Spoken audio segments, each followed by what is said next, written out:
Good morning students. Class 12th के chapter number 4 reproductive health. इस reproductive health में एक टॉपिक था इनफर्टिलिटी। तो आज हम लोग इनफर्टिलिटी को जानेंगे। बड़ा मोस्ट इंपॉर्टेंट टॉपिक है, चाहे वो बोर्ड्स के अकॉर्डिंग बात करें, चाहे वो जो है नीट के अकॉर्डिंग बात करें या वनडे एग्जाम्स की बात करें। तो यहाँ पर जो है जो इनफर्टिलिटी टॉपिक आने वाला है, बड़ा इंपॉर्टेंट टॉपिक है। इसको जानेंगे कि इसमें क्या क्या है और इससे इनफर्टिलिटी मीन्स होता क्या है। सबसे पहले तो इनफर्टिलिटी मीन्स समझते क्या है। इनफर्टिलिटी मीन्स होता है चाहे वो मेल हो या फीमेल, मेल हो या फीमेल हो, इसको मेल का सिंबल कहते हैं और उसको फीमेल का सिंबल। तो चाहे मेल हो या फीमेल हो, ये किसी भी कारणवश, दोनों में से कोई भी किसी भी कारणवश इनमें फर्टिलिटी के गुण ना हो और ये स्टेराइल हो, मीन्स इसमें जो है जनन कर रहे हो सकता है जनन भी कर रहे हो, जनन क्षमता भी हो, लेकिन फिर भी किसी कारणवश जो है संतान उत्पन्न नहीं कर पा रहे हैं। अब वो चाहे वो कमी मेल की हो सकती है, चाहे वो कमी फीमेल की हो सकती है, दोनों में से कोई ना कोई एक स्टेराइल होता है। जब तक इसकी जांच नहीं कराते तब तक ये पता नहीं चल पाता है कि कमी किसमें, मेल में कमी है या फीमेल में कमी है। तो ये यहाँ पर कंडीशन यानी स्टेराइल होती है, इसी को कहते हैं इनफर्टिलिटी, बंध्यता। मीन्स वहां पर किसी भी रूप में चाहे वो शारीरिक संबंध बना ले पा रहे हो, फिर भी जो है वो संतान उत्पन्न करने में अक्षम होते हैं, तो उस प्रक्रिया को कहते हैं इनफर्टिलिटी। लेकिन पहले से माना जाता था कि जो इनफर्टिलिटी होता था तो पूरा दोष जो है वो फीमेल को यानी महिलाओं को ही दिया जाता था कि महिलाओं में कुछ ना कुछ कमी है जिसके कारण इनफर्टिलिटी हो रही है, संतान उत्पन्न नहीं कर पा रहे हैं। लेकिन बाद में विभिन्न प्रकार के टेक्निक आए जिससे ज्ञात हुआ कि जो इसमें संतान उत्पन्न करने की अक्षमता है वह अक्षमता जो है मेल में भी हो सकती है और फीमेल में भी हो सकती है, दोनों में हो सकते हैं। यहाँ पर जो है स्टेरिलिटी की गुण हो सकते हैं, चाहे मेल हो या फीमेल हो। और एक टेक्निक है फिर इसको दूर करने के लिए, क्योंकि इनफर्टिलिटी एक बहुत बड़ी समस्या थी, संतान उत्पन्न करना चाह रहे लेकिन संतान उत्पन्न नहीं कर सकते, तो उसके लिए एक टेक्निक अपनाई गई जिसका नाम दिया गया ART मीन्स होता है एक्सेसरी रिप्रोडक्टिव टेक्निक, सहायक जनन प्रौद्योगिकी। तो यहाँ पर ये सहायक जनन प्रौद्योगिकी के द्वारा जो है, इस टेक्निक के द्वारा जो है ये ज्ञात किया जाता है कि मेल में समस्या है अथवा फीमेल में समस्या है, और जिस समस्या है किस प्रकार की समस्या है उस समस्या का समाधान यहाँ पर किया जाता है। अब देखेंगे यहाँ पर कौन कौन से जो है यहाँ पर टेक्निक यूज कर सकते हैं। सबसे पहली टेक्निक देखेंगे in vitro fertilization. In vitro fertilization, इस इन विट्रो फर्टिलाइजेशन को जो है एक और नाम से जानते हैं, इसे कहते हैं टेस्ट ट्यूब बेबी। इसे कहते हैं टेस्ट ट्यूब बेबी। जो टेस्ट ट्यूब बेबी नाम सुने होंगे, टेस्ट ट्यूब बेबी, बच्चा जो है टेस्ट ट्यूब में बड़ा नहीं होता है, केवल फर्टिलाइजेशन हो रहा है, टेस्ट ट्यूब बेबी नाम दिया गया है। टेस्ट ट्यूब टेक्निक होती है ये। इन विट्रो फर्टिलाइजेशन अंतः पात्रे निषेचन मीन्स होता है प्रयोगशाला में निषेचन, यानी यहाँ पर निषेचन कहाँ हो रहा है, फीमेल के अंदर नहीं हो रहा है। निषेचन कहाँ हो रहा है, निषेचन कहीं बाहर, कहाँ निषेचन, प्रयोगशाला में। क्यों, कैसे हो रहा है, क्योंकि वहां कंडीशन नहीं है, लेकिन वहां पर जो है ऐसी कंडीशन रहती जैसे फीमेल के गर्भाशय में, फीमेल जेनाइटल ऑर्गन्स में जो भी वहां पर एटमॉस्फेयर होता है, जो भी क्लाइमेट होता है, जितने टेम्परेचर होता है, जैसा न्यूट्रिशन होता है, जैसी प्रक्रिया होती है, सारी प्रक्रियाओं को या अनुकूलन को, अडाप्टेशन को, सब कुछ जो है क्लाइमेट्स को, टेम्परेचर को मेंटेन किया जाता है प्रयोगशाला के अंदर। तो उस प्रयोगशाला के अंदर मेंटेन करके वहां पर एक टेस्ट ट्यूब में वो सारी प्रक्रिया जो है, वो सारी जो है मेथड है, सारे एडाप्टेशन, सारे इन्वायरमेंट उस टेस्ट ट्यूब को में जो है दिया जाता है। उसमें करते क्या, एक मेल का जो है, जो मेल है, इस मेल का स्पर्म, मेल का जो स्पर्म है और जो फीमेल है इसके ओवम को ले लिया जाता है और इन दोनों को एक टेस्ट ट्यूब में, एक टेस्ट ट्यूब रहता है। वो टेस्ट ट्यूब की क्या क्वालिटी है, वो ऐसी क्वालिटी है जैसे फीमेल के जो यूटेरस होता है, फीमेल का जो है पूरा जेनाइटल ऑर्गन्स है, उस प्रकार के एडाप्टेशन वहां पर पाए जाते हैं। तो उस टेस्ट ट्यूब में उसको जो है इन दोनों को आपस में ले करके फर्टिलाइज करा दिया जाता है। मीन्स यहाँ पर फर्टिलाइजेशन कंप्लीट हो जाता है और फर्टिलाइजेशन कंप्लीट होने के बाद क्या बन जाता है, जाइगोट।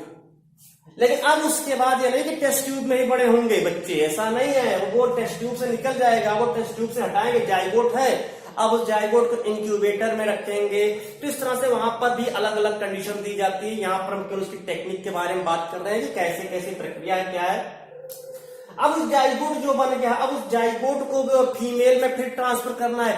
फीमेल में ट्रांसफर करना है कहाँ, उसके चाहे यूटेरस में ट्रांसफर करिए, चाहे उसके फैलोपियन ट्यूब में। लेकिन ऐसे नहीं चाहे जैसे कर देंगे ट्रांसफर, उसमें भी टेक्निक है, उसके भी कुछ रूल्स हैं, उसके भी कुछ कोशिकाओं की संख्या है, कुछ गर्भधारण की क्षमता है, उसके अनुरूप वहां पर जो है होता है। कभी कभी क्या होता है कि मेल एंड फीमेल दोनों के, लेकिन वो जो उसके शरीर के अंदर भी ऐसी कंडीशन नहीं बनती कि वो उस जो गर्भ है उस गर्भ का धारण कर सके, तो वहां पर सरोगेट मदर लिया जाता है, यानी कि किराए की कोख ली जाती है। उस किराए की कोख यानी एक महिला लिया जाता है जिसमें जो है गर्भधारण की क्षमता होती है, उसमें इसको जो ट्रांसफर करा करके उसको जो है तो बच्चे को जो जन्म देते हैं उसको सरोगेट मदर कहते हैं। ये अब ये जाइगोट को ट्रांसफर करने के लिए फिर दो टेक्निक होता है। पहली टेक्निक इसमें, या तो जो पहली टेक्निक इसमें आती है इसको कहते हैं intrafallopian tube transfer. Intrafallopian tube transfer.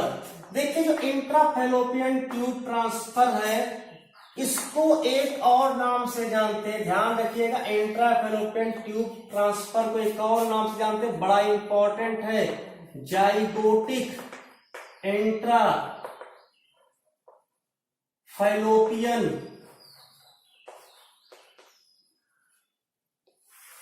Transfer.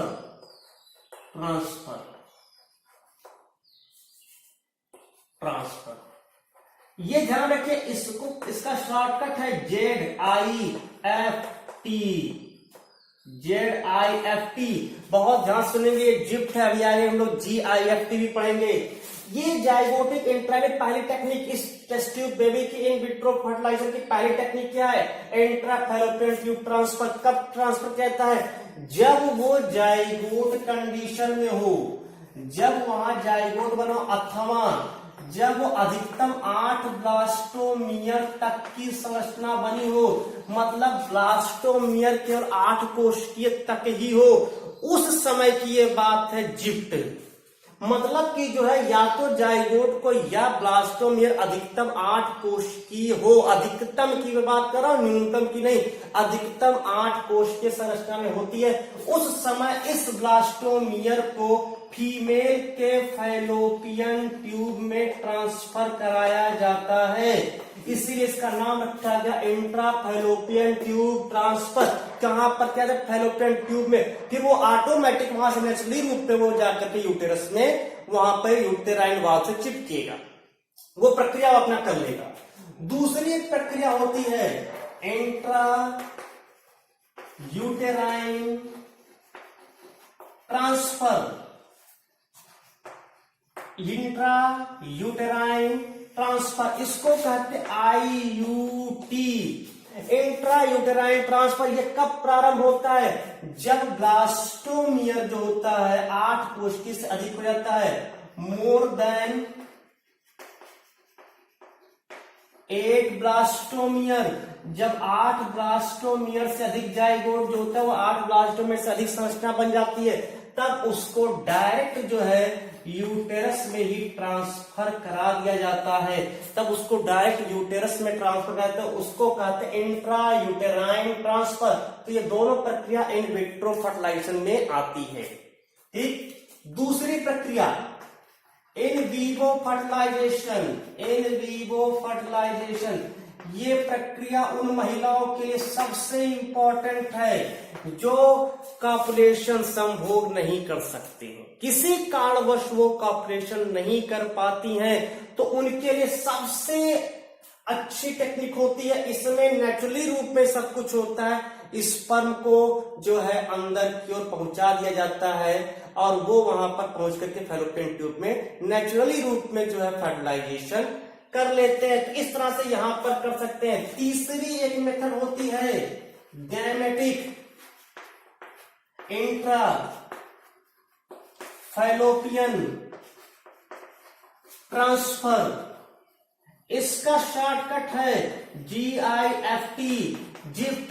ये भी जिफ्ट आ गए, एक बार और महोदय जिफ्ट आ गए, एक महोदय जिफ्ट थे ZIFT, फिर एक आ गए, लेकिन वो है GIFT।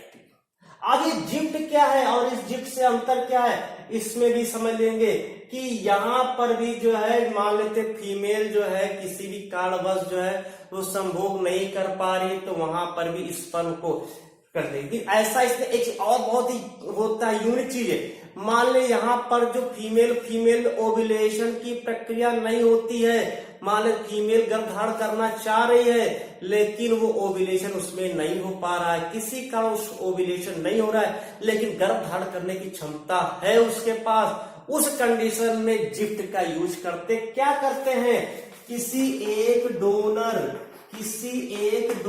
फीमेल है, उस डोनर फीमेल से ओव्यूल जो ओवम होता है, उस ओवम को जो है ले लेते हैं, उस ओवम को उस फीमेल के जो नॉर्मल फीमेल जो गर्भधारण करना चाह रही है उसके फैलोपियन ट्यूब में ट्रांसफर कर देते हैं, फैलोपियन ट्यूब में ट्रांसफर कर देते हैं। अब ये क्या करेंगे, अब यहाँ पर जब स्पर्म पहुंचेगा तो नेचुरली रूप में उसको फर्टिलाइज कर देगा, लेकिन ओवम किसी दूसरी फीमेल का ही रहेगा। डोनर फीमेल होगी कोई जिसने अपना ओवम दिया है, वो ओवम जो भी फीमेल है, जो फीमेल अपने आप जो गर्भधारण करना चाह रही है उसके जो है उस पे जो है फैलोपियन ट्यूब में ओवम को पहुंचा देता है, और उसके बाद जब स्पर्म पहुंचता है तो वहां पर जो है वो एकदम नेचुरली रूप में ही जो है वहां पर पूरी प्रक्रिया करती है।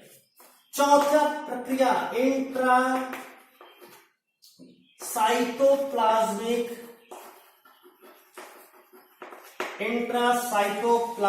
Sperm injections, intracytoplasmic sperm injection, इस मेथड को भी यहां पर यूज कर सकते हैं। इंट्रासाइटोप्लाज्मिक स्पर्म इंजेक्शन, मान लेते हैं कि वहां पर फर्टिलाइजेशन किसी कारणवश जो है फीमेल कर रहा है, लेकिन फिर भी जो है किसी कारणवश जो है फर्टिलाइजेशन नहीं हो रहा है, तो उस मेल के स्पर्म को जो है अंदर की ओर पहुंचा दिया जाता है फैलोपियन ट्यूब तक, और वो वहां पर पहुंच करके जो है फर्टिलाइजेशन कर सकता है। तो इस तरह से भी यहां पर फर्टिलाइजेशन हो सकता है। एक अगला जो आता है सबसे सटीक इंट्रा यूटेराइन इंसेमिनेशन, इसको कहते हैं आर्टिफिशियल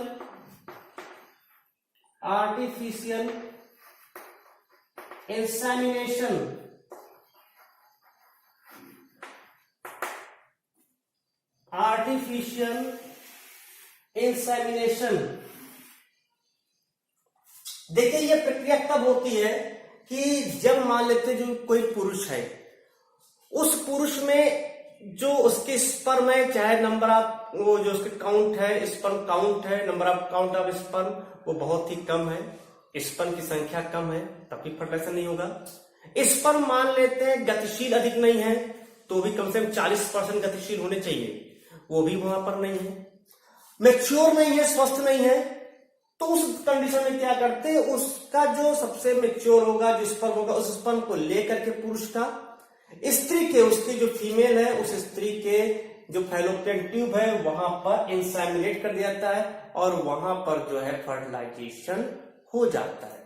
तो इस प्रकार से इस ART टेक्निक के द्वारा जो है जो भी मान लेते हैं इनफर्टिलिटी है, चाहे वो मेल में हो या फीमेल में हो, दोनों में से किसी में भी कोई कमी है तो उन दोनों की कमियों को दूर कर जो है उनमें गर्भ धारण करने की क्षमता को विकसित किया जाता है। बहुत सारी इसकी टेक्निक होती है।